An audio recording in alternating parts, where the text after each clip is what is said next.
Yeah, we have been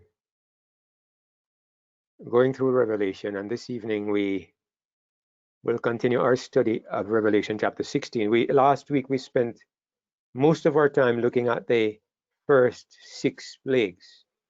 We're at that point where we're looking at the 7 plagues, and we understand that these 7 plagues are the full expression of the wrath of God. The Bible says that in them is filled up the wrath of God. And what we understand is that here we see the worst thing that God can do to anybody, which is God turns his back on the people of earth and he leaves them to the God that they have chosen. And the result is these 7 plagues, these 7 disasters. And last week I was suggesting, this is not something I set in stone, but based on what I see, this is my conclusion, that these 7 plagues are the consequences of man's experimentation with the things of nature. Man elevates himself to the place where he sees himself as God. The God of this age, you know that typically over the years we have looked at things like Halloween and Christmas, and we have looked at the gods that people used to worship in ancient times, Baal and Dagon, and we have been very cautious about spiritualism. You know, Jamaicans, they have a saying, in the old days, when I was a boy, Jamaicans always talked about duppies. Duppy is a Jamaican term for ghosts, spirits. And when I was a boy, you could hear Duppy story upon Duppy story. People could tell you Duppy stories in a string and scare the life out of you. And many of these stories had some foundation in truth. Nowadays, they have a saying that motor cars drove the duppies off the road because nobody sees duppies anymore. It seems like there is a cessation of spiritualistic activity. You don't hear about ghosts or duppies anymore, and people say it's motor cars that drove them off the road. But what they're really saying is that the development of science made people stop focusing on superstition. But there's some truth in it, because what it is saying is that Satan has kind of adapted his strategy to suit the times. In ancient times, Satan came to primitive people and he made them bow down to something made out of stone, and he made them offer sacrifice to an idol of wood. Would Satan try something like this today? I mean, it's ridiculous because people would laugh in his face if you try to get, the average person to bow down to an idol made of, they make statues of people, they make statues of things and they set them up as decorations. But I'm not one of those persons who believe that just because somebody sets up a statue, it means that their affection or their worship is towards that thing, because they set up statues to commemorate all kinds of things. And I believe Satan has become more sophisticated. What Satan has done, what I see in the world today, is that the God of the modern age is science.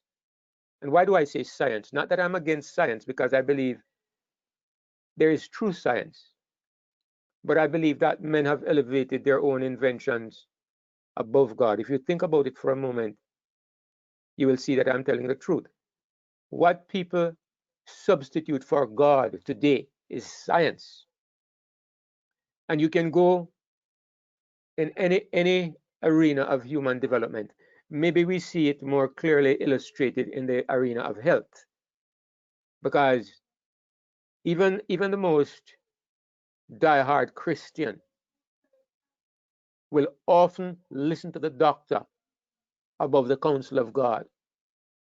Even in this present crisis that the whole world is facing, you talk to most people who say they are Christians, and you'll find a heavy reliance upon what science is saying. It doesn't matter that you can discover that, look here, these people don't even have a clue what they are saying. When this thing started, they said wearing masks never helped.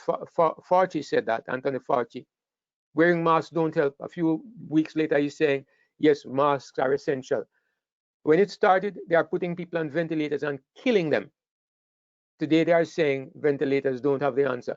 They are experimenting, but in spite of this, the average person is petrified of getting sick and not being able to go to the doctor. They go to the doctor like God, and whatever he says, this is what they embrace. So it's just an example I'm giving, because the point is science, man's increase in knowledge, as in the days of Noah, as in the days of the Tower of Babel, this has become the God of the age. This is what people trust above the God of heaven, and that is in every respect an idol. And so I believe that in the 7 last plagues, what God does is he leaves the human race to the God that they have chosen. It's interesting that last week we were talking about the experiments that men are making with the world, with the natural pattern of the world. And Sister Diane sent me, I mentioned it, I think she sent me an article where, to my astonishment, a group of people, I think from Harvard University, they are planning an experiment to blot out the sun, to block the rays of the sun. They are planning to send some kind of balloon up into the sky to release some elements into the atmosphere to block out the rays of the sun. It's really astonishing that people could not only be brazen enough to do this, but also to not only experiment with something that will affect their life, but possibly affect the life of everybody on the planet. And you say, how do people come to this place? They come to this place because it's the way it is. Okay, I have discussions with a close relative, with a relative of mine, and one of the things that really irritates me a lot is the confidence that he puts in the popular means of information. For example, everything you post, whether you post something about COVID or you post something about something else, the default is to go to Snopes.com, Snopes. And Snopes comes and says it's debunked, right? Whatever Snopes says becomes the voice of God, because Snopes says so, it's false. Or you go to the CDC. What does the FDA say about this? What does the CDC say? And it becomes the voice of God. It becomes the voice of authority. This kind of confidence in the science or the knowledge of human beings, in the popular lines of information, is harmful. But it is in a sense worshiping another God. You put your confidence in. When you do this, it becomes so easy for you to be deceived, and it demonstrates that you're in the dangerous position of trusting the very people who have consistently been in the habit of destroying Christianity and destroying the world. Go back through the ages. The popular people, the people in authority, these are the ones who have always been the enemy of God and of his truth. You turn to them now for the source of your information. You turn to them now as the people that you depend on. Yet it is the attitude and the mood of the world. I remember when my wife was giving birth to our children. I don't remember how often she went to see the doctor before, but maybe once or twice before during the whole pregnancy. My mother maybe never saw anybody until it was time for her to give birth, because 8 of us were born at home and 2 were born in the hospital, but the last 2. But it was just a midwife in those days. It was not any doctor. These days, every week you have a doctor's appointment. At most every 2 weeks, you live. The doctor becomes your constant guide in everything. And the world has you locked up in a way. The world has people locked up in a way that people regard these medical people and these people in authority, not just in medicine, but in the different areas of human endeavor. They regard them almost as the voice of God. They know everything. It reminds me of the joke. There's a little Jamaican joke. I don't know if it's Jamaican, but I heard the Jamaican version. It says that this doctor pronounced this man dead. He went to the morgue, and while they were taking care of the body, the man was taking care of the body. The man sat up, and the man taking care of the body, "What are you doing sitting up? You?" The man said, I'm here. And he said, "Well, let me tell you, doctor went to the university, and I didn't go to the university. Doctor says you are dead. You didn't go to university. I didn't go there. So you are dead." So he hit him in the head and killed him. And anyway, it's a joke. It's supposed to be a joke, but the idea, it kind of illustrates the idea that even that's how some people trust the doctor. The doctor says you are dead, so even if you sit up, you are dead. So I'm going to make sure the doctor is right. It's kind of like that. Anyway, I know I'm kind of exaggerating it a little bit, or maybe not. But what I'm saying, the point I'm making, is that I believe that the God of the age is false science. I'm even thinking about the statement in Daniel 11, which I'm going to go back and look at more closely. But I'm not saying it is so, but I remember a statement in Daniel where it says, "He will honor the God of forces, a God that his fathers knew not, will he honor, and will he glorify with gold and silver and precious stones." And when it mentions the God of forces, that's a funny statement, because what is the God of forces? Who is the God of forces? I don't know of any idol that was worshipped. I mean, if people said it was the papacy, who would be the God of forces? The Trinity? Who would be the God of forces? What God does the papacy worship that you would call the God of forces? But the idea of the God of forces in relation to the worship of science, it's interesting. I'm not saying it is so, but I'm going to definitely look into it more closely. Anyway, all of that long preamble to get to my point, that I believe that the thing that will bring the 7 last plagues is the gods of the 21st century finally released. When God pulls back and God stops protecting the human race, man will discover that he knows nothing, and that all his little puny scientific ideas are folly, because he knows nothing. Anyway, this took us down to about the 6th plague, and we started to look at the 6th plague, and we did not finish because we ran out of time last week. I don't want us to run out of time this week, so let me get straight to it here now. Now, some of this we looked at, but I'm going to just do a little rehearsal of the beginning of what we saw so we can catch up at the right spot.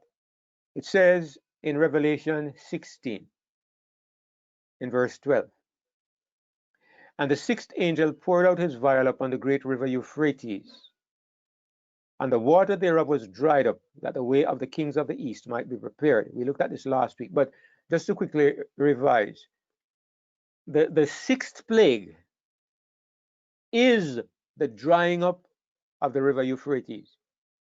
Some other things are mentioned, but let us notice that this is the 6th plague. And what is the drying up of the river Euphrates? The river Euphrates represents the great river that supported ancient Babylon. In modern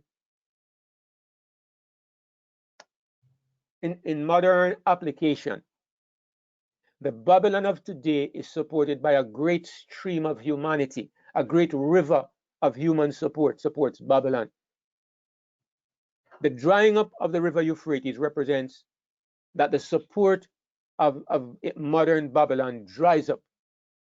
We're going to see more than one place where it mentions that this support of Babylon suddenly comes to an end. The support of Babylon dries up, and God represents this as being preliminary to the coming of the kings of the east. And we said the kings of the east represents Jesus Christ and the angels, because anciently the kings of the east were Cyrus and Darius, the kings of Media and Persia, who came against Babylon, dried up the water of the river Euphrates, and then they entered Babylon, destroyed it, and established the Persian kingdom, which set God's people free so they could leave Babylon and return to Palestine. Now, in the antitype, every detail is not exactly the same, but what we can see is that the support of Babylon is dried up. The people who support Babylon, they stop supporting Babylon, and this is preparation for the coming of the kings of the East, Jesus and the host of heaven. Now, what happens next? What follows next? It seems to be kind of like a commentary on something that happened before. Why do I say it doesn't happen at this point? Because at this point, we're at plague number 6. The only one left is plague number 7. I don't believe there is a long span of time where you can now have a propaganda campaign. I don't think you have enough time for a propaganda campaign to begin now to amass the forces of the earth. I think this is done before. Because when the 6th plague is poured out, the support of Babylon is dried up. What happens next? What happens next is Armageddon. Armageddon happens at the 7th plague, or at the end of the 7th plague. So what we see here, when it says 3 unclean spirits, we talked about this last week, and we suggested that what we're looking at is a propaganda campaign. Let me put it that way. We didn't use those words, but I think that's how I want to put it this week. Because when it says 3 unclean spirits, it's not spirits as in the sense of 3 literal demons. And we know it's not 3 literal demons because one of these spirits actually comes out of the mouth of the king demon himself. It comes out of the mouth of the devil, the mouth of Satan. It comes from the mouth of the dragon, out of the mouth of the beast, and out of the mouth of the false prophet. So Satan, who is the chief of the demons, he actually has a demon coming out of his mouth, if you were to take it literally. So clearly, these spirits are not really demons. They are, we interpret them to be propaganda, massive propaganda, lies, propaganda, deception. It says they are the spirits of devils. And spirit here in the sense that we're talking about an influence or an atmosphere. So we have an influence, lies coming out of these 3 sources: the beast, the false prophet, and the dragon. And I am thinking that the way Satan would do this is maybe through spiritualism, because Satan is working through the beast. David, just a moment.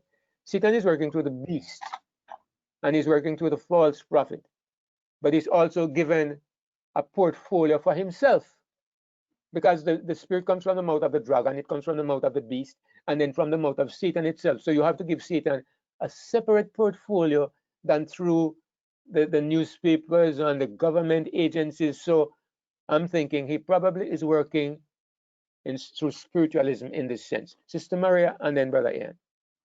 yeah, I was just asking, what's the significance of the frogs? It says the 3 unclean spirit like frogs.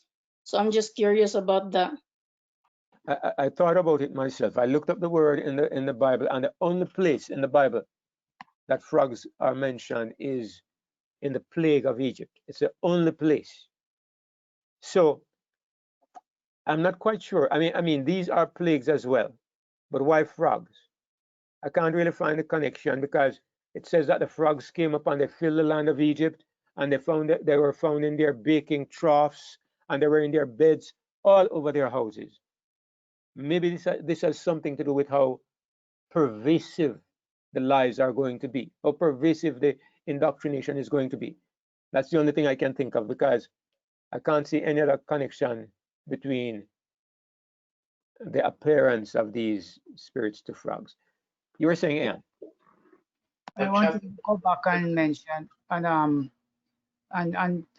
tell me, why did it say the way of the kings, plural? Why it says kings and not king if it represents Jesus? Because the word kings, it's 2 things. It's twofold. First of all, it's a remember that this is a pointer to the past. In the past, there were 2 kings. even though Cyrus is called a righteous man from the east, but there were two kings. There were the kings of Media and Persia. Now God is not using original language. He's using the imagery from the past. So to make the connection, he says kings because it was kings that came from the past. In the past, it was kings. Just like he uses the river Euphrates when it's not a river. He's using the imagery from the past to give us a clue about how things are being done in the future. Secondly, remember I said Jesus and the armies of heaven. If you look at this as, I mean, to me, I would almost say you can't take a legalistic approach to it. Because is it focusing on Jesus as a king, or is it focusing on the authorities from the east? Because Jesus himself, I don't even think this really means literally east. We might say Jesus literally comes from the east, but that's not the emphasis. The emphasis is that a parallel is being drawn between an ancient event and a last day event, and all the language is focused on the ancient event. So the terminology is being used. So when he says the kings from the east, I mentioned Jesus and the forces of heaven. Angels. Can we say that angels are less than royalty? But anyway, could it mean Jesus and the Father? No, I don't think so. I don't think the Father is coming when Jesus comes. Okay. I don't think so. I don't think the Bible gives us any. Jesus says he will come in his glory and the glory of the Father. But it doesn't mention anywhere that the Father comes with him. Thank you. Okay. Now it mentions also that the purpose of these devils, and this is further insight on what we are looking at. The purpose of these devils, these spirits, these satanic propaganda spirits, let me put it that way, is to gather the kings of the earth and the whole world to the battle of the great day of God Almighty. So what this tells us is that the purpose of these evil agencies and the work that they do is to propagandize the rulers of the world and the people of the world in such a way that they set themselves to fight against God. Now consider what is being said. This means that the enmity that people have against God is not something that is naturally developed. In this case, this last day enmity that we see against God is not a natural development. It's not just that people say, well, I don't believe. There is, at the end of time, an antipathy to God, a hatred of God. The kings of the earth are prepared to stand against God through the propaganda that goes forth from the dragon, the beast, and the false prophet. And this is another reason why I'm saying, or this is what makes me alarmed when I see the concerted effort by the powers of this world to stand against God. If you see what I'm saying, they're not just ignoring religion. They're not just saying Christianity, leave it alone and don't pay any attention. They are setting themselves to stand against Christianity. You get the point I'm making? And if you can think of the influences that are at work to do this, okay? Some of the ways that they are doing this are very subtle, but by and large, my own experience, I tend to watch the news. And almost every night on one of the stations here in Jamaica, they have an interview section where they interview people on various topics. But the people they interview are usually people who are high in society. I mean, professors and theologians and government officials and people who are prominent in society, are usually university trained people. And not just the interviewers, but the people who are being interviewed. You can see if God comes into the picture, the interviewer wants to treat the person with a bit of contempt. It looks down at the person like this person is not really very intelligent. I mean, I understand, sir, that you believe in God, but what about so and so? They try to degrade Christianity, degrade God, and make it out that if you believe in God or you depend on God, you're impractical. Like if somebody would say, I'm not going to tell people what to do. But like for example, there are some places where Christians say we're going to continue worshiping in spite of what they say about the lockdown and what have you. Now I'm not saying this is the wisest thing to do or it is not the wisest thing to do. I'm not saying this. But I know that if you say this to anybody, whether Christian or secular, they will think you're a foolish person, because the point is you expect God to safeguard you. The idea that you could expect God to do something like this is ridiculous. It's stupid. It is irrational. And this is the attitude that people take towards Christianity in general, in any area. If you have a court case and you don't get a top-notch lawyer, you're going to jail. Depending on God is folly. Any area that you find that you are in some kind of need and you do not fall upon the resources of the world, you are considered an idiot. And this is promoted and pushed consistently. So what we see happening is that the entire planet is being conditioned to regard God as a fairy tale, and Christianity as something that needs to be relegated to the history books, has no practical benefit in today's world. And in all of this, I want you to understand, brothers and sisters, that you and I are in the center of this, because we ourselves are facing these challenges, and we ourselves are having to make this decision. Do I really put my confidence in God, or am I being conditioned by these frog spirits? Am I being conditioned like everybody else to believe that depending on God and trusting in God is not a practical thing?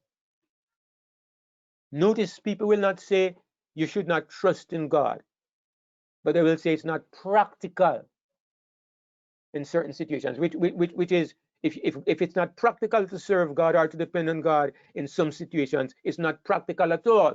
And so what they mean is depend on yourself, depend on the resources of society, but put a little piece in there for God in case one day God appears, you're kind of covered. This is how God is treated today.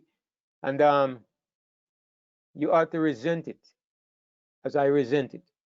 Now, they are being gathered to the battle of that great day of God Almighty. Some time ago, we looked at, let me just read something Brother Howard wrote in the chat, which I can just throw into the mix. He's saying, could it be that the spirits like frogs is showing the method by which these will reach the people through the use of their tongue? As Brother David says, propaganda, since the way frogs catch their prey is by use of the tongue, right? That's something to consider. I mean, it does not say that it does not mention their tongues in the description. It says they are spirits like frogs, but that is something we could really think about. Frogs do catch their prey by using their tongues, although they don't Brother talk. David. Yes, Brother Matt, go ahead. I was thinking, because we use the Bible to interpret itself, the only other situation which you've mentioned, which is in Exodus about the frogs and the plagues, and the biggest characteristic is that they were everywhere. It wasn't how they used their tongues to catch other insects or whatever it might be, but I mean, maybe that was the case. Maybe they ate each other, but they were everywhere. They were in everything.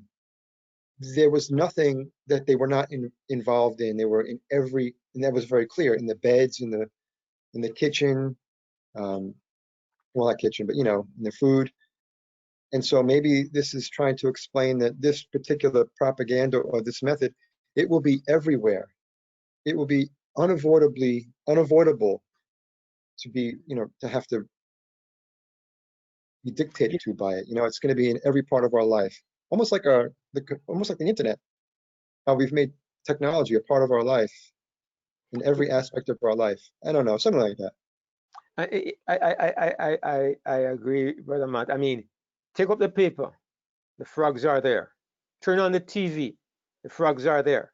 Get on the internet, the frogs are there. Get on YouTube, anywhere you go. Go down the street and look at a billboard. listen to somebody, listen to a politician, listen to the pastor in the pulpit, the frogs are there. Everybody is conditioning you to not put your trust in God, but to trust in the resources. I mean,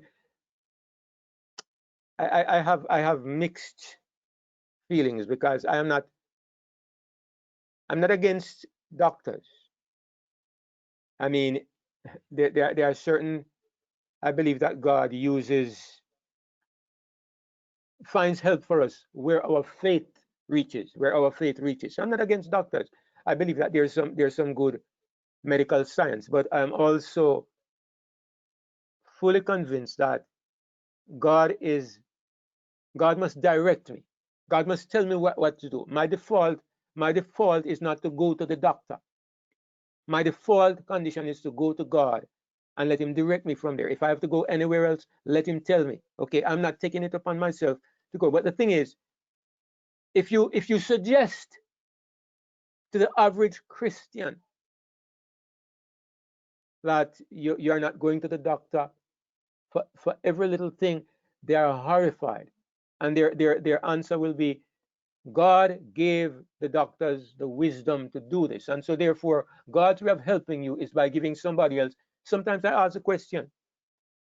Some of these people are not even Christians. Are you telling me that God uses the wisdom of an atheist, of an evolutionist, that this is God's way of helping me, the Christian, that I'm to depend on this person, that God gave him the wisdom, and that this is the way God works? He works through somebody who is against God and against Christianity. But as Brother Matt emphasizes, the confidence, we can't have confidence in anything.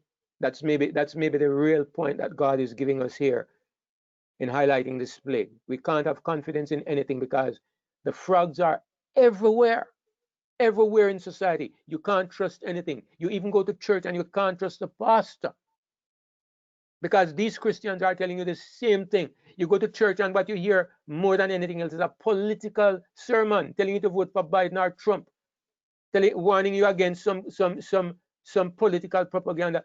You can't trust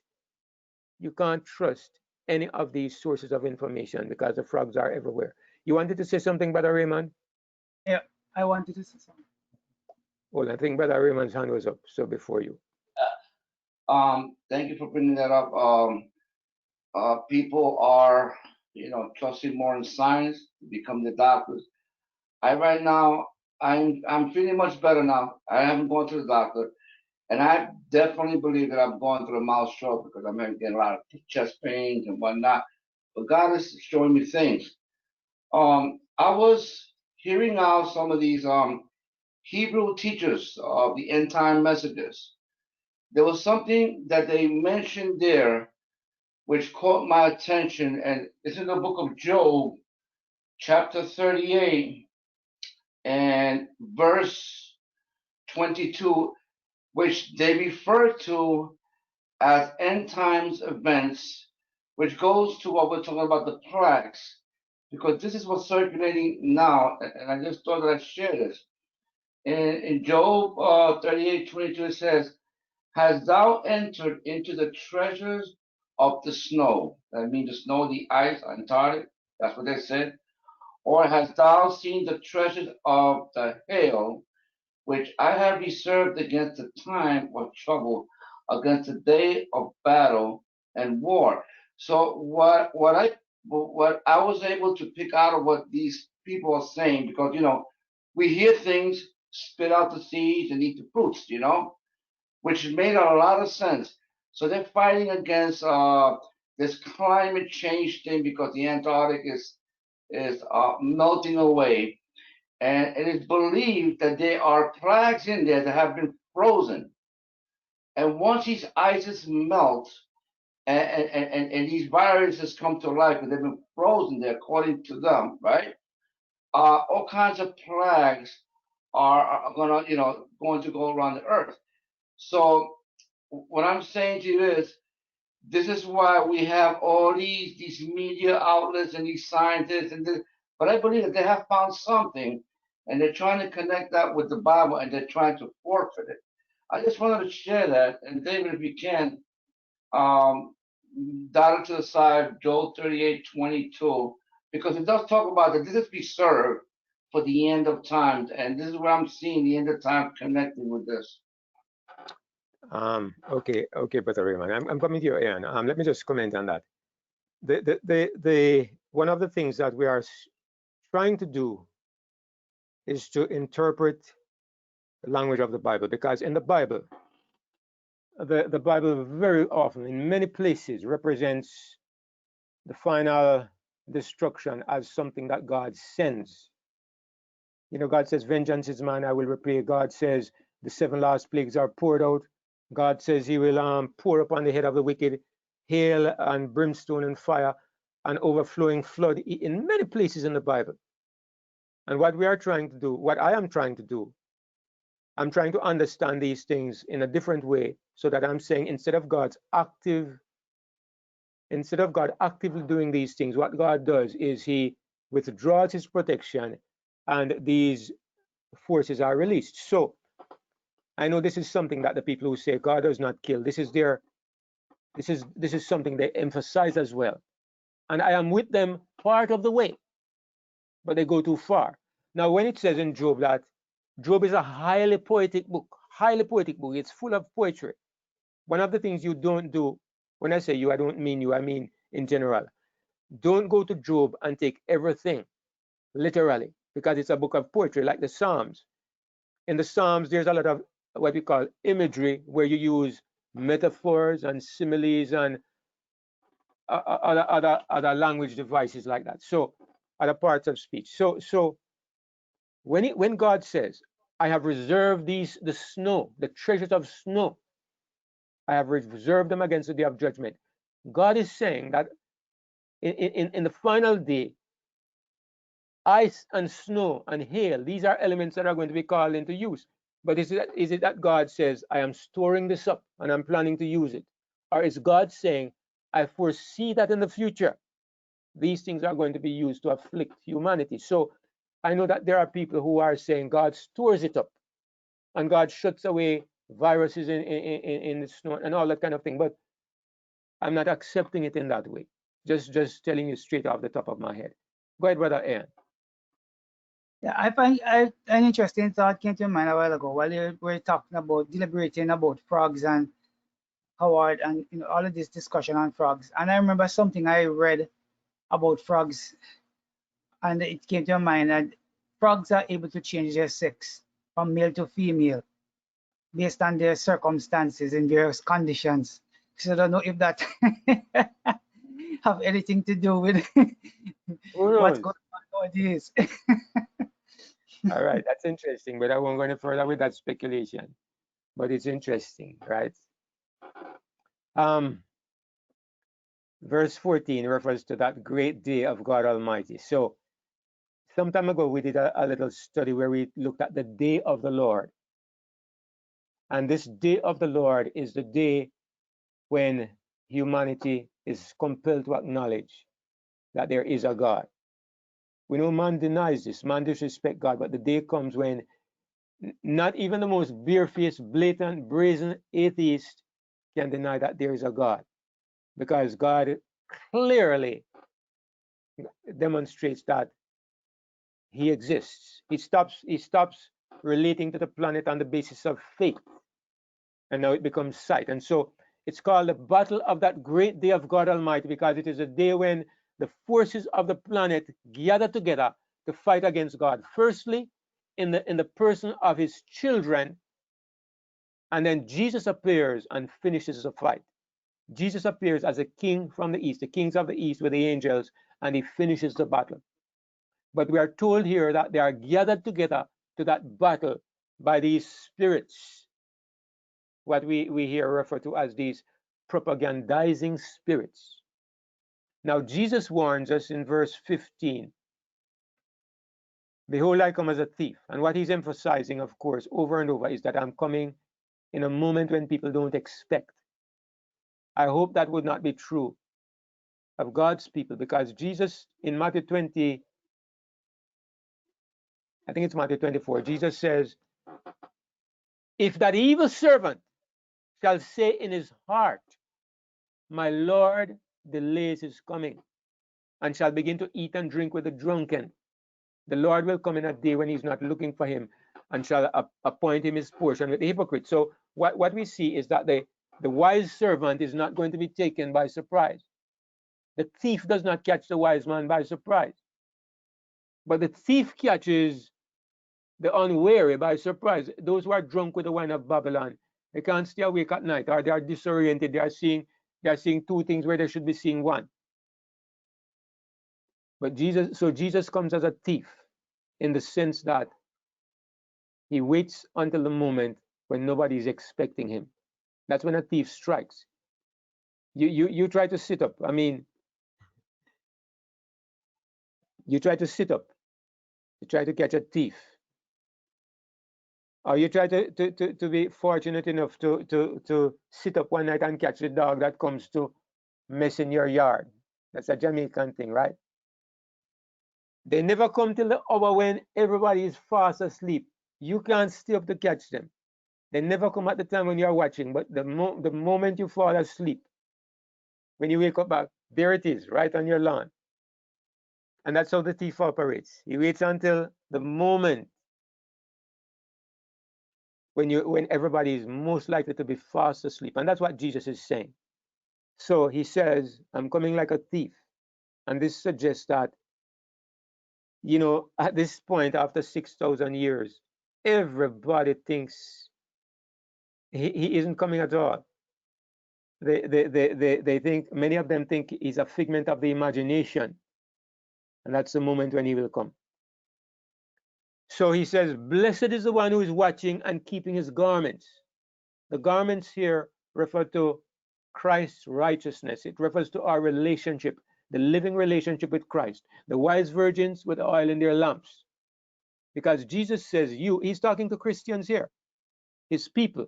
He says, be careful that you don't walk naked. Because walking naked means that you have been a Christian, you have been attending church, you have been going by the name, you have been going through all the motions, and yet when Jesus comes as a thief, it is revealed that you're not wearing the wedding garment.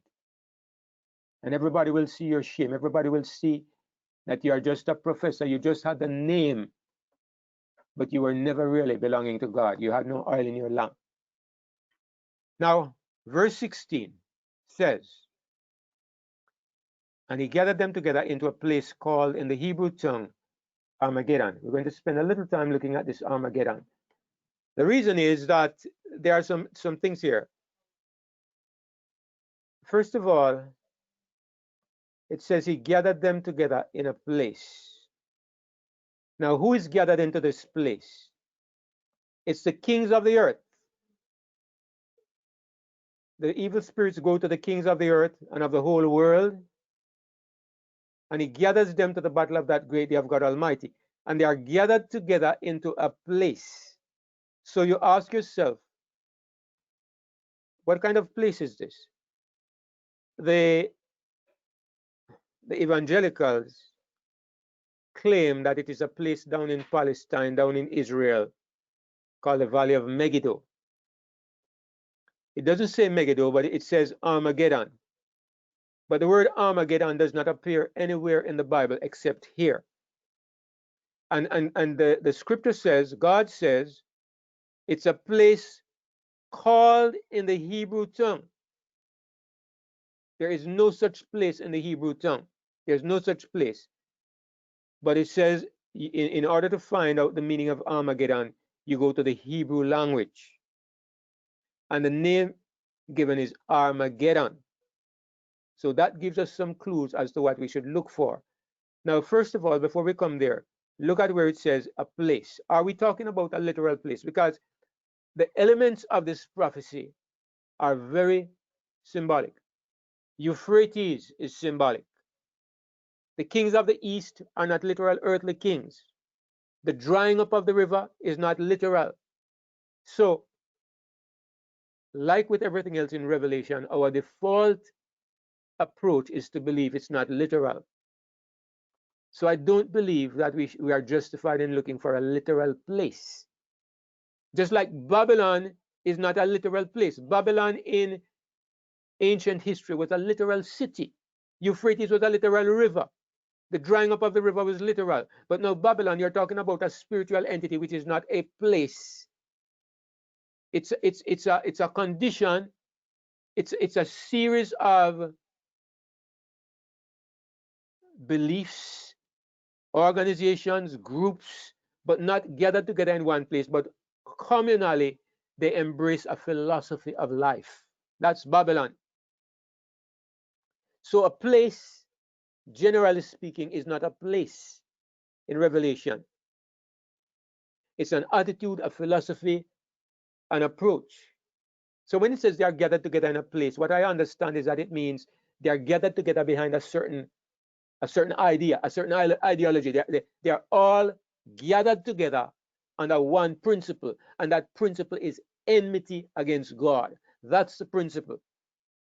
So the place that they are gathered together is a place of enmity and warfare against God. So what's the meaning of this thing? It says it's called in the Hebrew tongue Armageddon.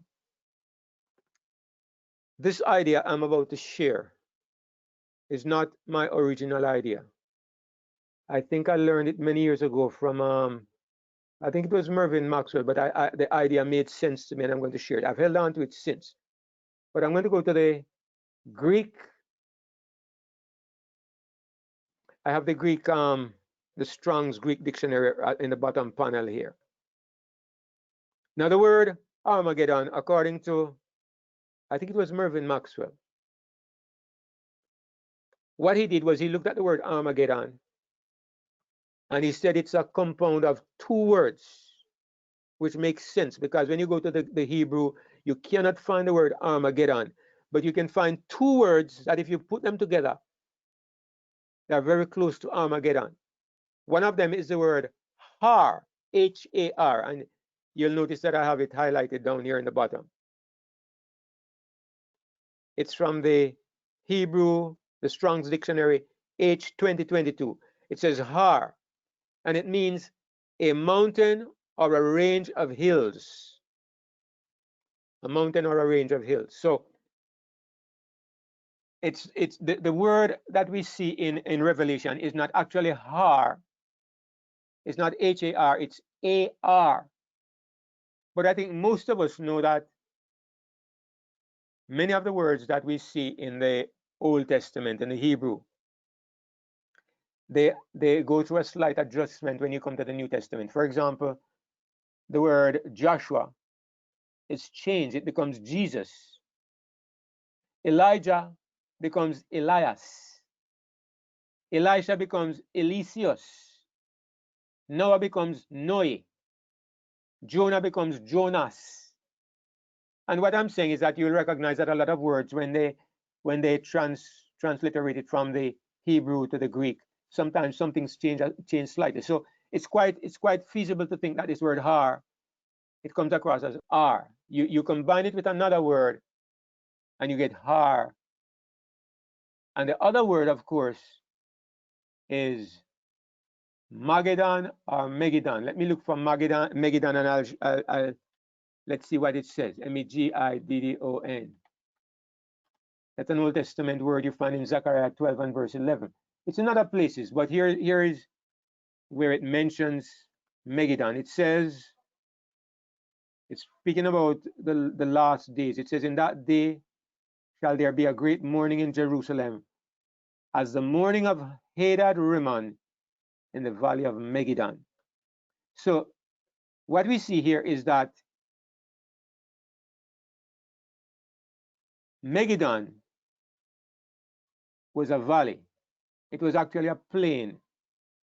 And there's something associated with the valley of Megidon that I want to focus on in just a moment.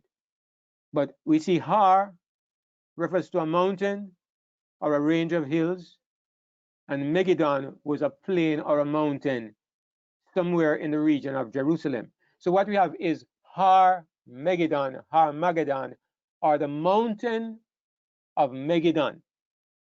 The mountain of Megidon. All right, now I'm going to do something else. Forgive me if I take a little time. I want to make sure that I don't I don't confuse you, and I do this properly. What I need to do now is to go to my maps. I want to show you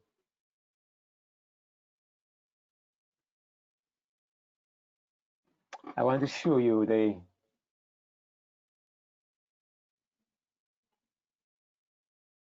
all right. I hope you can see my screen. Everybody can see properly? Can you are you able to read what it says here on the map? Anybody? Yes, It's a I little can tiny. see. It's a little tiny. Okay, I'm Yes. gonna all right. Thank you. I'm gonna make it a little bigger. I hope I don't mess up myself. Mess up my screen. Oh yes, you can see it. All right, it comes up nicely. All right, so Actually, David, it could be zoomed from over here too. There's a little setting there where we could just make it bigger. all right, I find that I can expand it. So if you notice, can you see where it says Megiddo right about the middle of the screen? Yes. Yes. Yes. Right, just below this where it says Zebulun and to the left of Issachar. You see that little where it says Megiddo? Yes. Yes. Right, so this is the plain of Megiddo. And there are one or two battles that Israel fought in this area. But if you look to the left of this and a little above it, what do you see? Door. All right, a little higher up. Mount Carmel. Mount Carmel. Carmel. Now, Dor is basically insignificant. I don't have anything significant that happened at Dor. But when it mentions Mount Carmel, something jumps out at you immediately. What you can see is that rising from the plain of Megiddo is this mountain, Mount Carmel. So in other words, if Har Megiddo or Har Megaddon means the mountain of Megiddo, the mountain of Megiddo would be Mount Carmel. So I think if you get what I'm saying, you should begin to grasp, you should begin to get an idea of where I'm trying to go with this. Let me go back to my screen here.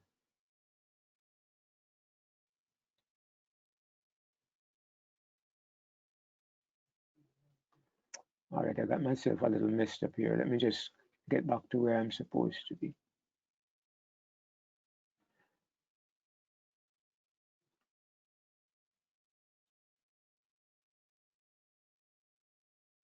Okay, yes. So they are gathered together in a place called in the Hebrew tongue Armageddon. So what does this suggest? What it suggests is that the armies of the world are gathered together to Mount Carmel. Not literal Mount Carmel, but the mountain of Megiddo. God does not give you the name Carmel. Revelation is written in a riddle. It's written as a riddle. You're supposed to have to think about it and compare and dig deep and reverse and come back and then finally see if you can arrive at the right place. This makes sense if we are focusing on Mount Carmel, because it says that they are gathered together. God gathers them together in a place called the mountain of Megiddo. And as soon as you mention the mountain of Megiddo and you go to the map, you see that it's Mount Carmel. And Mount Carmel is outstanding for something that happens, and it makes perfect sense. It was when, in the midst of the greatest apostasy of all, the God of heaven exposed his hand and showed unmistakably who is the only true God. It was a time when Israel was overrun by false prophets. In fact, they killed 850. Elijah killed 850 prophets of Baal that day at Mount Sinai, at Mount Carmel. That day, Elijah stood alone on that mountain, the only prophet of God on that mountain, and the whole nation stood against him. Yet on that day, God vindicated his truth. He vindicated Elijah, and the prophets of Baal were destroyed. So if what we are saying here, if what we are looking at is the true interpretation, what God is saying is that they were gathered together for the battle of Armageddon, which was the great antitype of what took place on Mount Carmel. So we are having another Mount Carmel gathering with a few little Elijah people with Christ at their head, about to be destroyed, with the prophets of Baal coming together, and God finally revealing himself. So this is what the Battle of Armageddon is. It's a final great battle between Elijah and the prophets of Baal. So that's a commentary on the sixth plague. Remember, the sixth plague is a drying up of the river Euphrates, but it gives you a background now to tell you how the people are gathered for Armageddon, because when the seventh angel sounds now, this is the beginning of Armageddon. And the seventh angel poured out his vial into the air. It's interesting that every vial is poured out on a specific place, on the seat of the beast, upon the sea, upon the rivers, upon the fountains of waters. This one is poured out in the air. So what are we expecting? We're expecting this terror to come from the heavens. Because when it was poured on the sun became dark. When it was poured on the waters, it became like the blood of a dead man. When it was poured on the seat of the beast, the seat was covered in darkness. Now it is poured in the air. And what we expect is that there are to be events in the skies, which is why I was interested to see that they are seeding the atmosphere. They are trying to blot out the sun. They are trying to experiment with weather and all kinds of things. And there came a great voice out of the temple of heaven from the throne saying, "It is done." And that voice, we have heard that voice before, haven't we? Where did we hear it before? Saying the same thing. In Revelation 11, when the seventh angel sounded, when the seventh trumpet sounded, when the seventh angel blew his trumpet, there were great voices in heaven saying, "The kingdoms of this world have become the kingdoms of our God and of his Christ, and he shall reign forever and ever." So let's see where that is. Revelation 11, verse 15. The seventh angel sounded. There were loud voices in heaven saying, "The kingdom of this world has become the kingdom of our Lord and of his Christ, and he shall reign forever and ever." And look at something that happens here. Verse 19. And the temple of God was opened in heaven, and the ark of his covenant appeared in his temple. And there were flashes of lightning and sounds and peals of thunder and an earthquake and great hailstorm. Let me look at the King James Version. I prefer it. And the temple of God was opened in heaven. There were lightnings, voices, thunderings, an earthquake, and great hail. Look at what happens in Revelation 16. There were voices, thunderings, lightnings, and a great earthquake. And then it goes on to say in verse 21, "And there fell upon men a great hail out of heaven, every stone about the weight of a talent." So you can see that it's the same exact thing that you see in Revelation 11, because in Revelation 11, it's the end of the trumpets. Here in Revelation 16, it's the end of the plagues. And this further adds to our conviction that the plagues and the trumpets are the same event. But let's go back up to this great voice comes out of the temple. And again, why does the voice come out of the temple? Because the temple is a center of the work of salvation. The temple is a center of the work of salvation. Everything that is happening at this point is originating from the temple. The seven angels come out of the temple. The temple is filled with smoke from the presence of God. Nobody can enter the temple to minister. Another angel comes out of the temple having power over fire. Another angel comes out and says something else. And here's a voice that comes from the temple saying, "It is done. The plan of salvation is over, finished, done. God's dealing with planet Earth in terms of salvation is over. It is done." And there are voices, thunders, lightnings, and a great earthquake.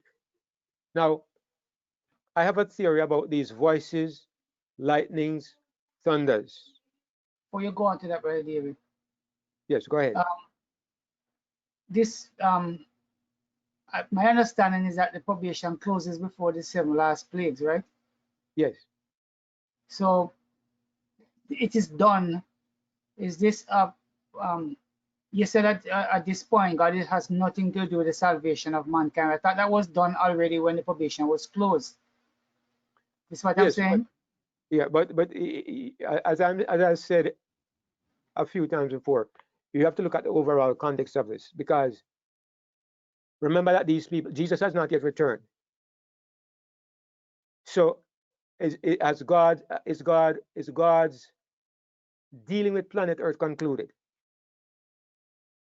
No, because Jesus has not returned yet.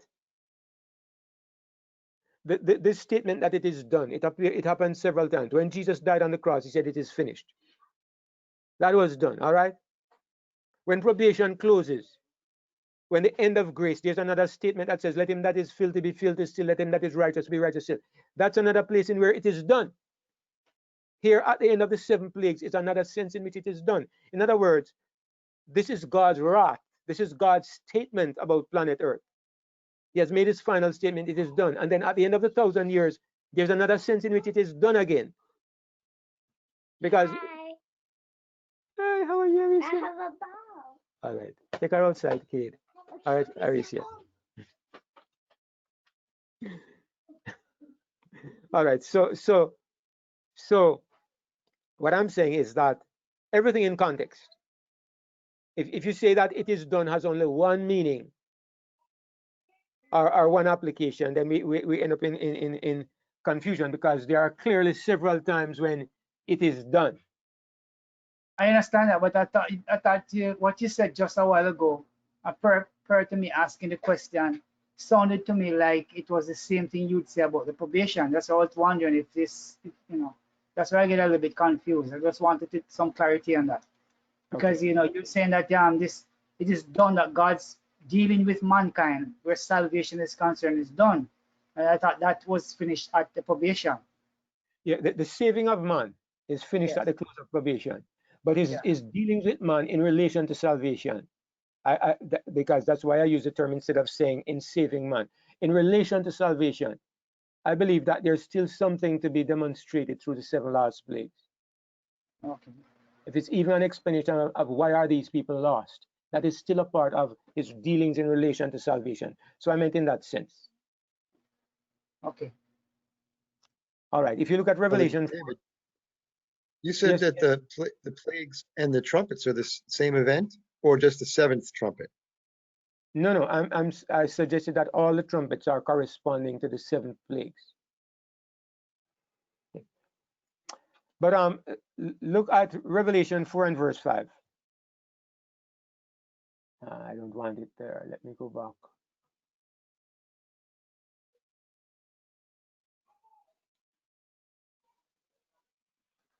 Just a minute. Right. Revelation 4 and verse 5. Over here in the right panel. When John is introduced to the when John is taken into heaven, look at what he sees. Out of the throne proceeded lightnings and thunderings and voices. Does that sound familiar? Then you go to Revelation 8 and verse 5, when Jesus ends his work of intercession. And the angel took the censer and filled it with fire of the altar and cast it to the earth. And there were voices and thunderings and lightnings and an earthquake. Then you go to Revelation 11, where it says that the 7th angel blew his trumpet. It says, and the 7th angel sounded, and there were great voices in heaven. And it goes on to say, and there were lightnings and voices and thunderings and an earthquake and great hail. And here over here on the left in Revelation 16 verse 18, you see the same thing again. Voices, thunders, lightnings, great earthquake, and great hail. Great hail. So what is the point I'm making? This phrase comes up over and over: voices, thunderings, lightnings, and in the case of the end of probation, it also mentions a great earthquake as well as a great hail. So I kind of form an opinion in my mind that may not be perfect, but let me share it with you anyway. In my opinion, anywhere you see voices, thunderings, and lightnings, it refers to something to do with the judgment. Revelation 4:5, John goes up into heaven and he sees the throne of God, and out of the throne there's proceeding lightnings, thunders, voices.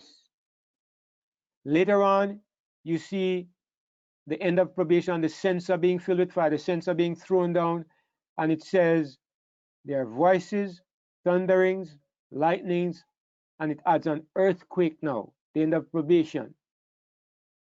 Then when we see the end of the 7 plagues, Revelation 11, it says lightnings, voices, thunderings, earthquake, and great hail. Now it adds hail, and it says the same thing in chapter 16. Lightnings, earthquake, voices, thunderings, and great hail. So anyway, what I'm suggesting to you, and we can all look at this more closely for ourselves, is that every time it mentions voices, thunders, and lightnings, it has to do with some aspect of the judgment. And when it mentions voices, thunders, lightnings, and then it adds a great earthquake, it seems to represent the end of probation. And when it mentions great hail, it seems to represent the complete end of everything. So maybe I'm not quite perfect in how I'm explaining it. Maybe what I'm saying needs adjustment, but I think I'm right in saying that anywhere you see these things mentioned, it represents some phase of this judgment. All right? So anyway. Kind of makes sense.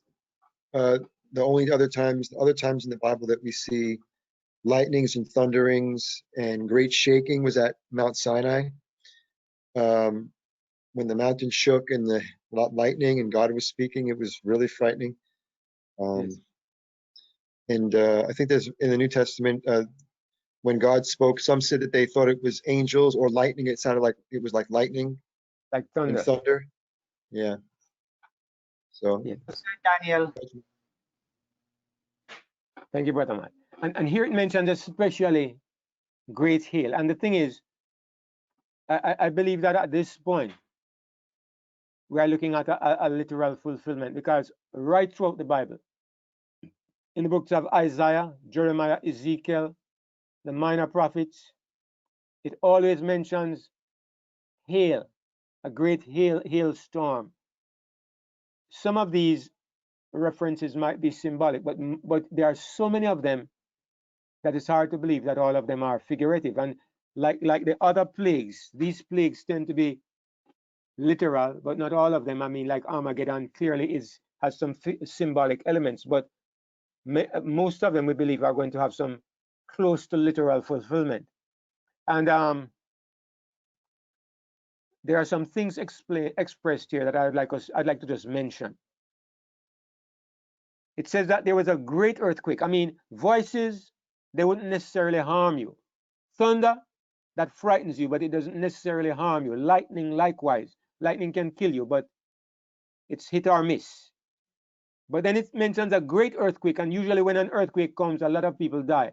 When it says a great earthquake, this is not a normal earthquake. It says there has never been such an earthquake since men were upon the earth. So mighty an earthquake and so great. So what can account for such an earthquake? It's interesting to me to notice that, or to remind us, I don't know if it was in our Bible class or in one of the webinars, I mentioned what happened in the days of Peleg, but let me mention it again because maybe it wasn't in this room. But here is this strange statement from Genesis chapter 10. Strange statement for those who never saw it before. It says, this is after the flood. This is a few years after the flood, or a few hundred years. And unto Eber were born 2 sons. The name of the one was Peleg. For in his days was the earth divided. Just this strange, cryptic statement in the Bible. In his days, the earth was divided.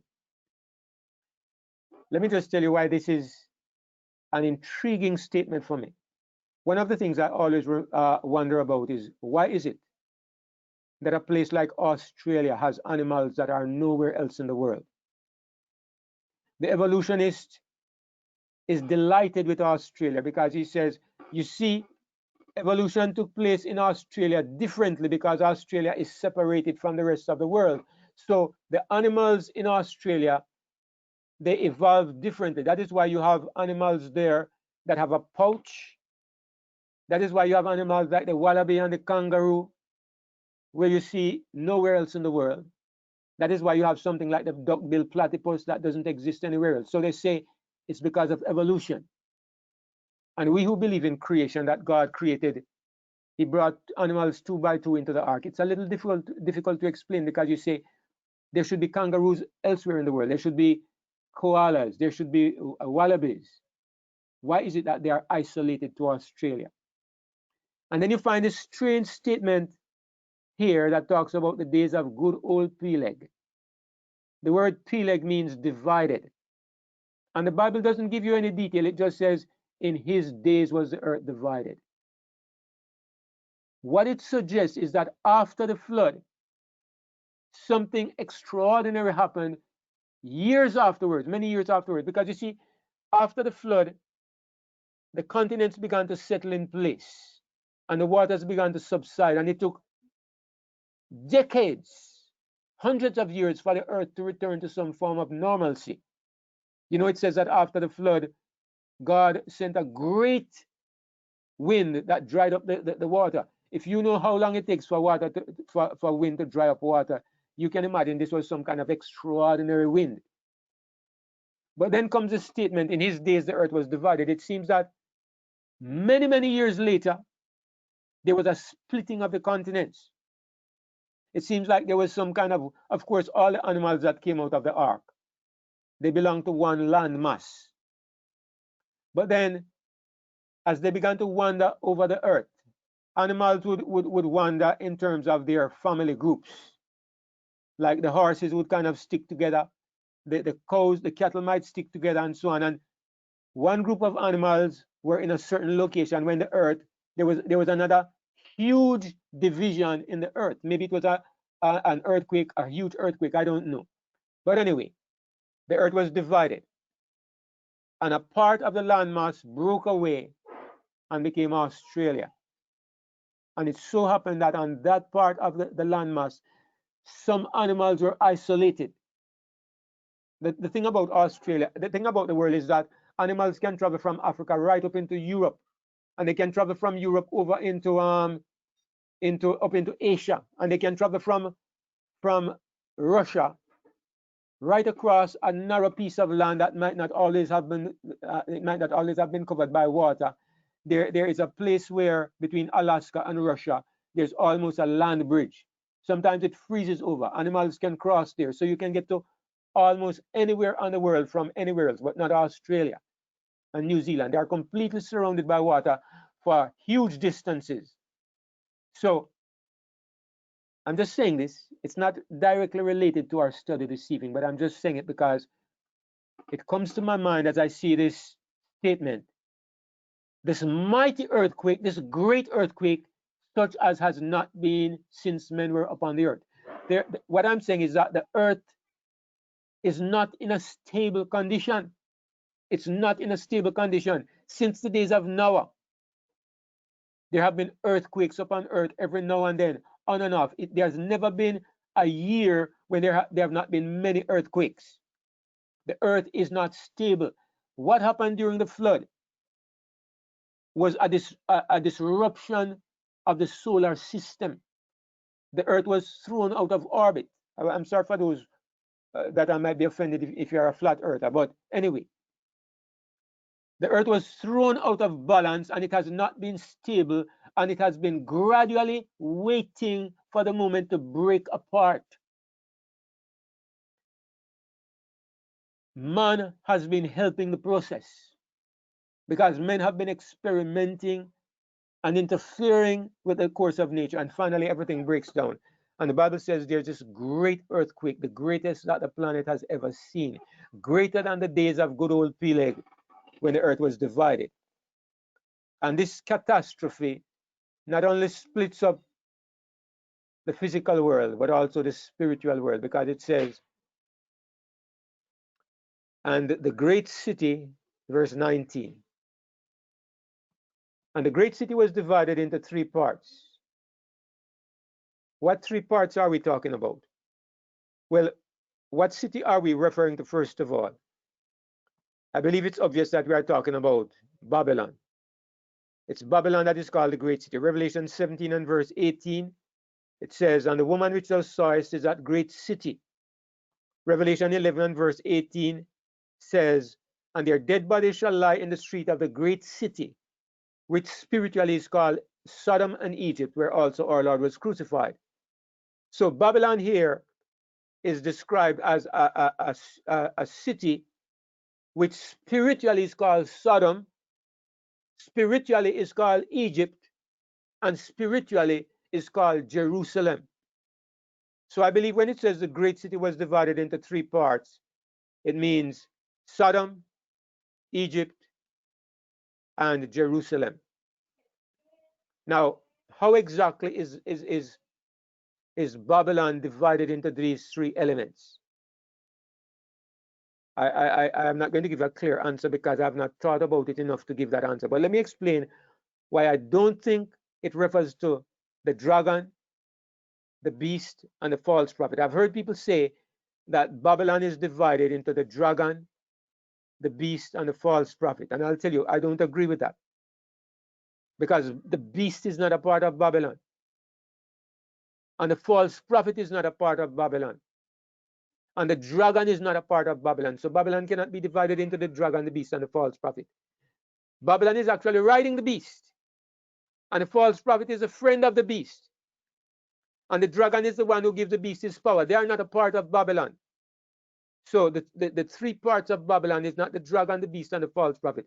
I believe it can only refer to Sodom and Egypt and Jerusalem at the time when Christ was crucified. So there, when it says Babylon was divided into three parts, let me go on to read what else it says. And the cities of the nations fell,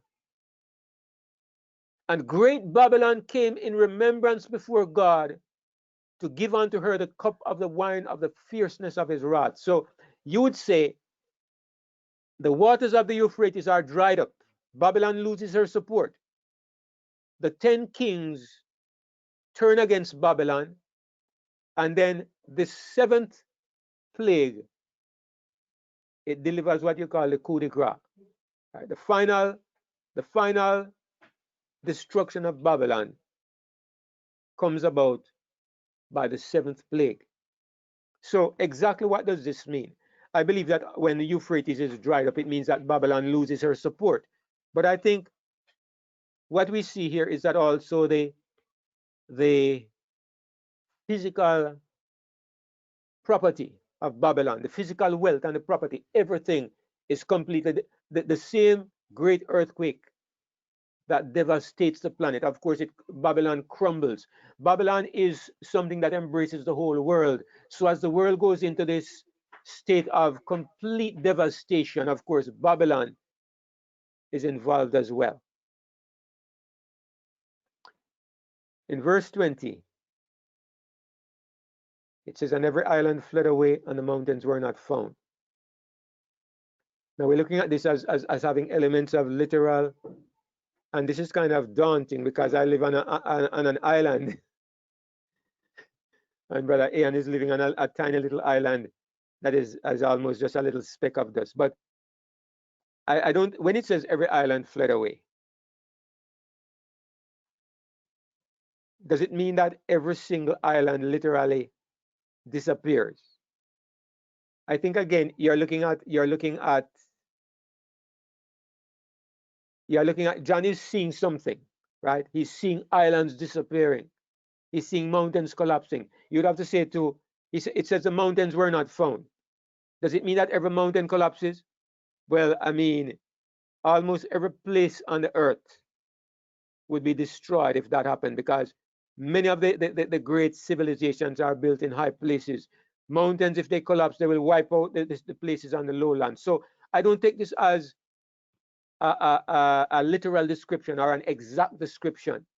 I take it more like, if you look at the book of Psalms, for example, when it talks about how God came down on Mount Sinai, it talks about how all the little hills trembled, and it talks about how the clouds fled away before his face. It uses kind of like poetic language, which has some elements of the literal in it, and that's how I'm looking at this. It's kind of poetic. It's saying the earthquake that happens, it destroys islands, it destroys mountains. It doesn't mean that you are to say literally every single island disappears, every single mountain is flattened. That's not how I'm understanding it. Okay. Brother David. Yes, Brother Ian. Well, on that last point there, just to support that point, remember that there's still Mount Olivet where Jesus is gonna come down, and the New Jerusalem is gonna come down. So there has to be mountains left back, and if all islands disappear, then Australia and New Zealand will be gone too. But the point what I really wanted to talk about, though, however, is that it said in this verse that, and the great city was divided into three parts, and the cities of the nations fell, and the great Babylon came in remembrance before God to give unto her the cup of the wine of the fierceness of his wrath.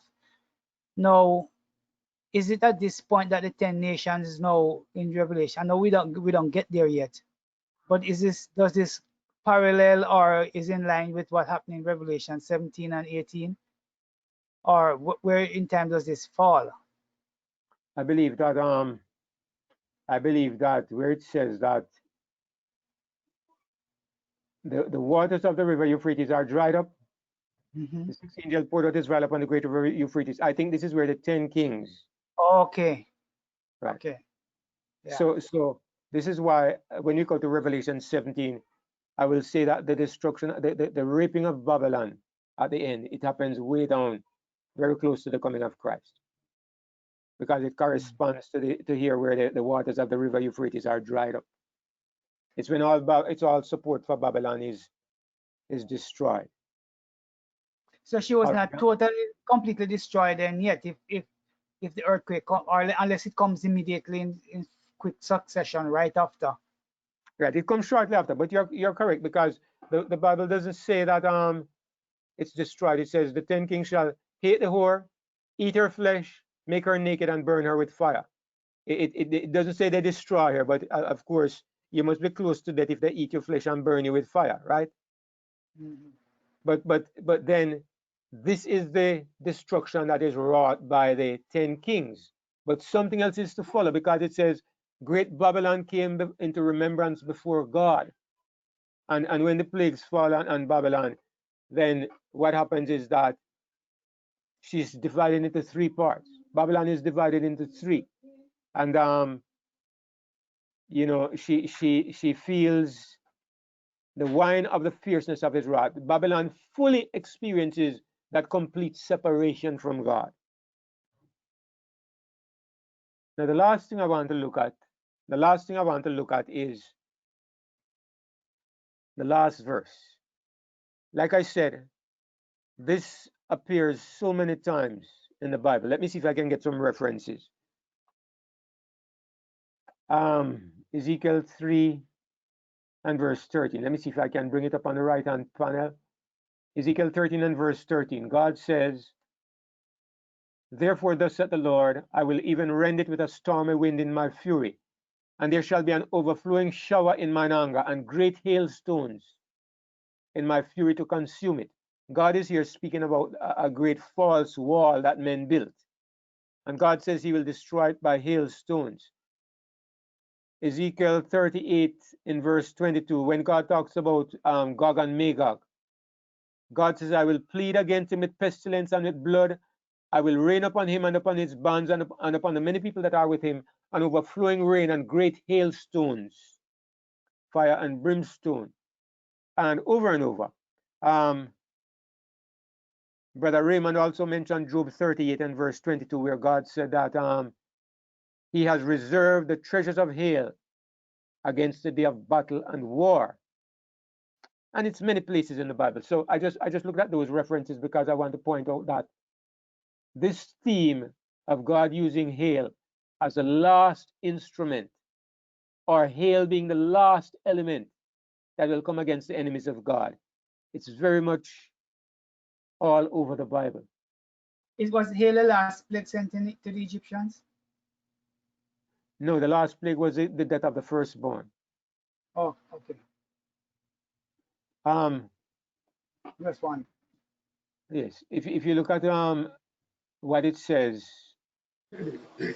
look in the right. Brother David, does it mean that the hail here in verse 21, it's a literal hail? That's what I was saying. I think it's literal hail because it appears over and over in the Bible. Okay. See, it's not just in Revelation where you can say it's figurative. It also appears in some places where, in so many prophecies, that it seems like it is something. And also, most of these plagues, you can look at them and see that they are literal. Most of them, even though there are some symbolic components, but by and large, they are real plagues. They are things that happens because God withdraws His presence from the earth. They are disasters, real disasters. What is interesting is that it says that each of these hailstones weighs about 100 pounds each. That is hard to understand. That's hard to fathom to take this literally. It says every stone about the weight of a talent, but all the translations I looked at, they say it's about 100 pounds each. Brother David, I don't know. Say that again? I find that there was some glitch in the feed because I saw your mouth moving. I couldn't hear anything from you, but maybe it was just my side. I don't know. So, A question, if you don't mind. go ahead, Brother Matt. You had reminded me when you went to Lot, to the story of Lot. In verse 16 in chapter 1, it talks about fire coming down from heaven, consuming the sheep of Lot's, flock. Job. And huh? Job. I'm sorry, Job. I apologize.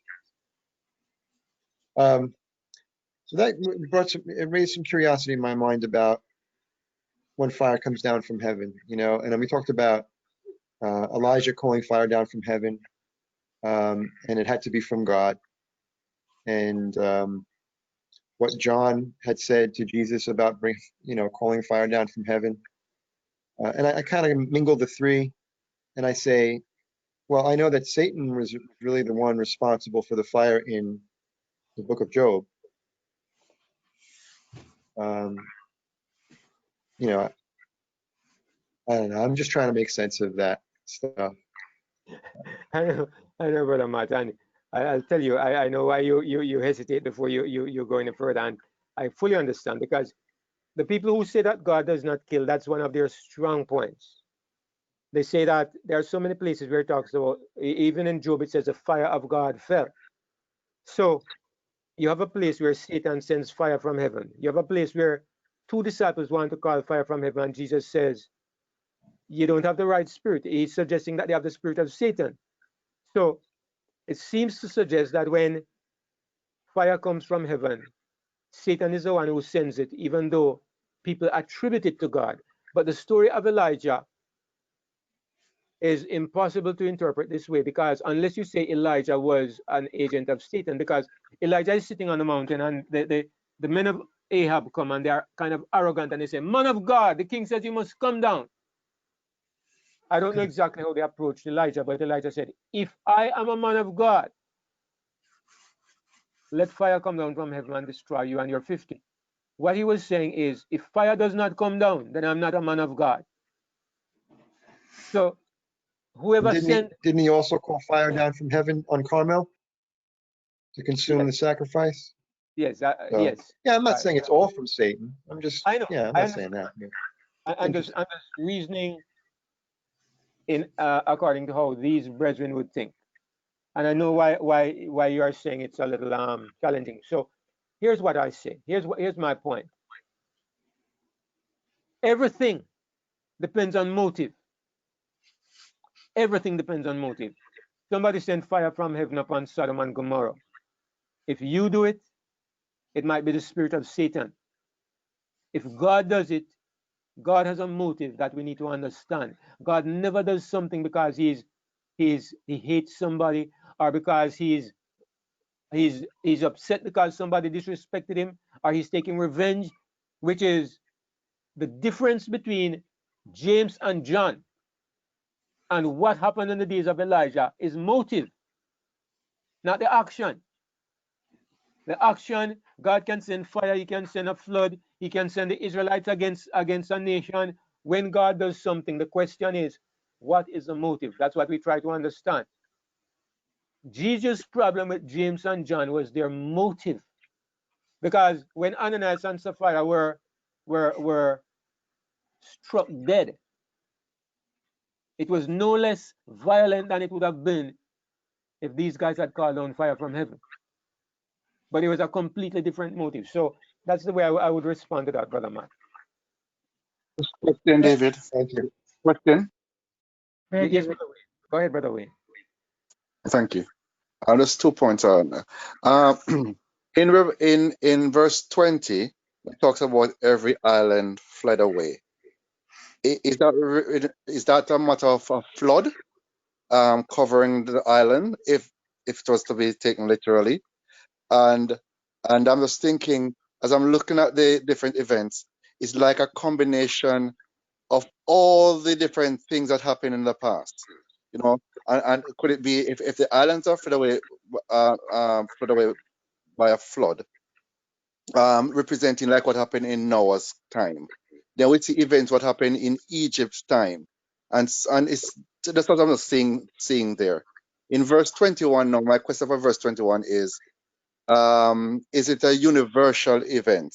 I mean, when the hailstone falls, is that everywhere, or will the hailstone fall in places where hailstone normally fall, like here in England, for example? I've experienced this, right?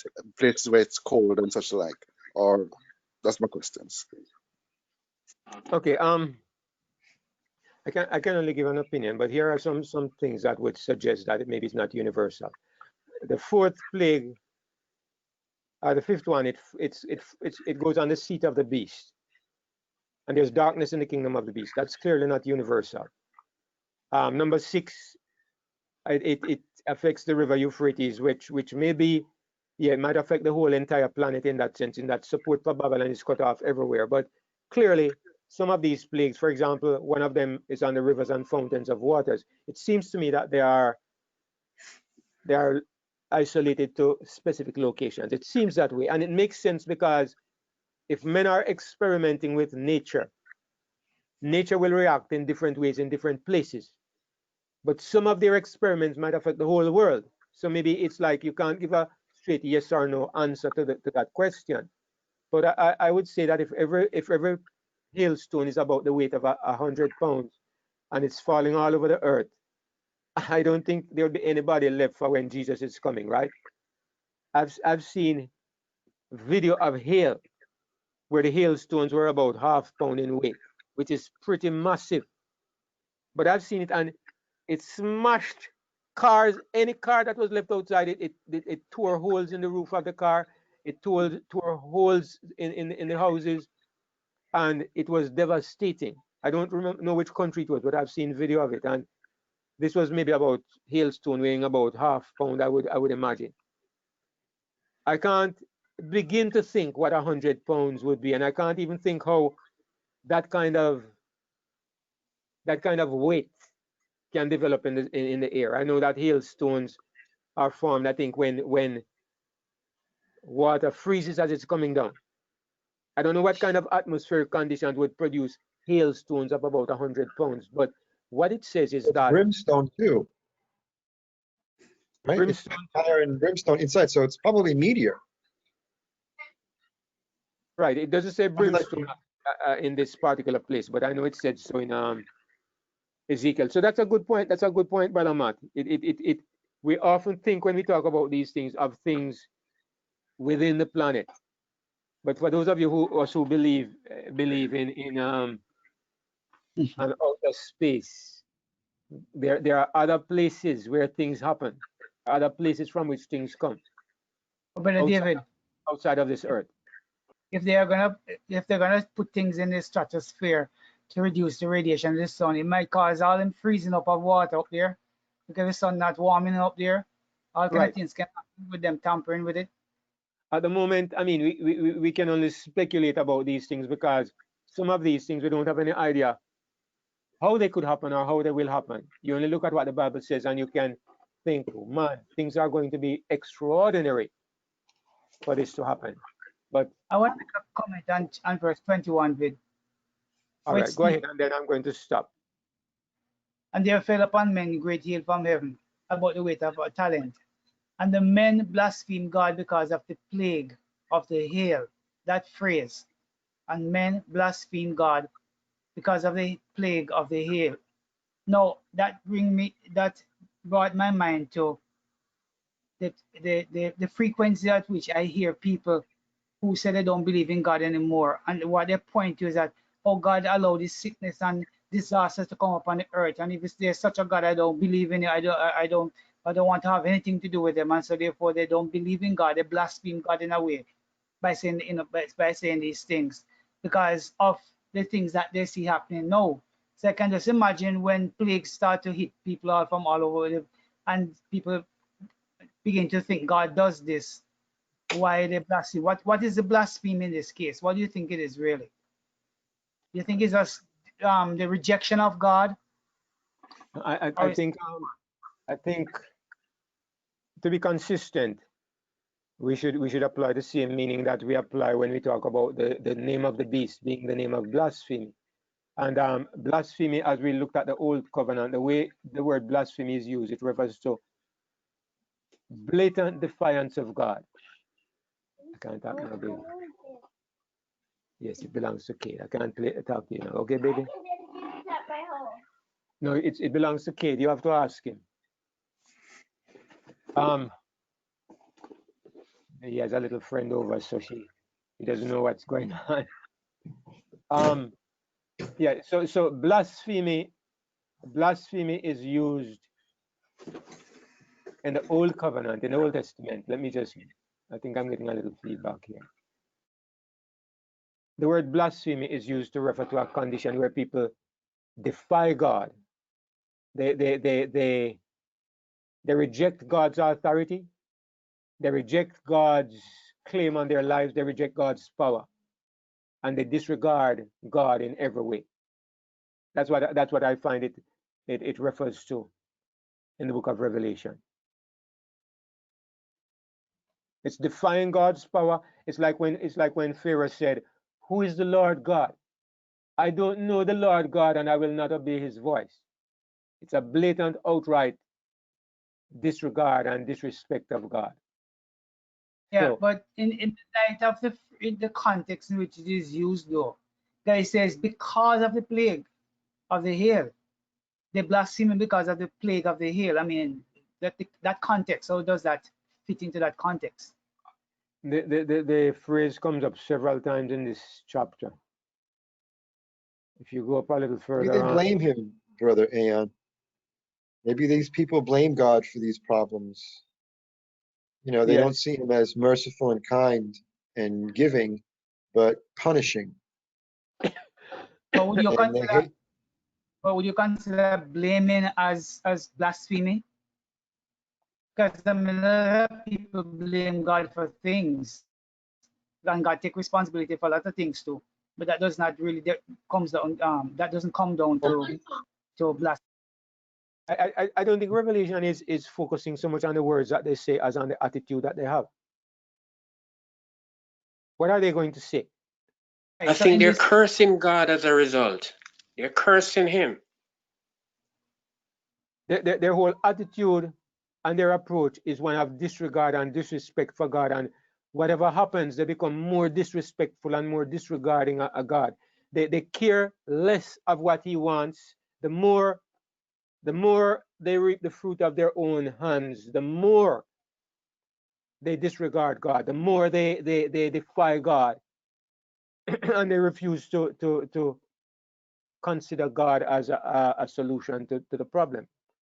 I don't think it means that they actually come out and say and curse God and tell him bad words and so on, because there's nothing in the book of Revelation that is like this. When it says they worship the beast, they don't actually worship the beast.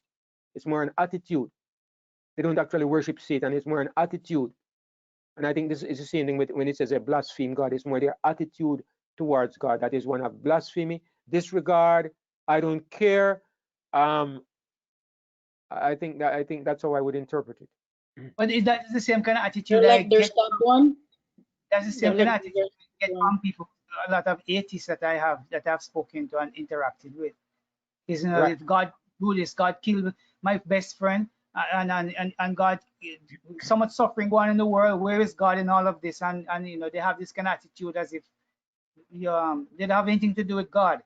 They have no regards for him, because if he exists and he allow this to happen, he don't want to have anything to do with him.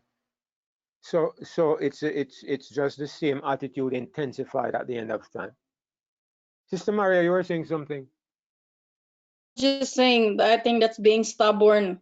They're stubborn in their attitude, and they don't acknowledge God. Yes, they are defiant.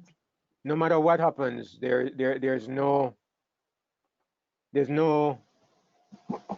in them that responds to God. David. Brother, David. Yes, Brother Steve, go ahead. In Luke chapter 22, verse 64 and 65, it talks about when they blindfolded Jesus and they struck him on his face and asked him, saying, prophesy, who is it that smote thee? And verse 65 says, and many other things blasphemously spake they against him. So it's an attitude. It's an attitude that is displayed by these people. Thank you, Brother Steve. That's a very good reference. Thank you. I that's a very good reference, and yeah, it shows you, it highlights what blasphemy really is. All right. Well, I think we have been going for nearly 2 hours, and I have to stop now. My voice is running out. But next week, we're not going to go to chapter 17 because I promised. Next week, we're going to take a break from Revelation, and we're going to look at, yeah, I guess we have to. I want to look at I want to explain the reasons why I don't reject Ellen White, but I don't use Ellen White. And I have a feeling that when we get into that topic, it's going to be a little uncomfortable.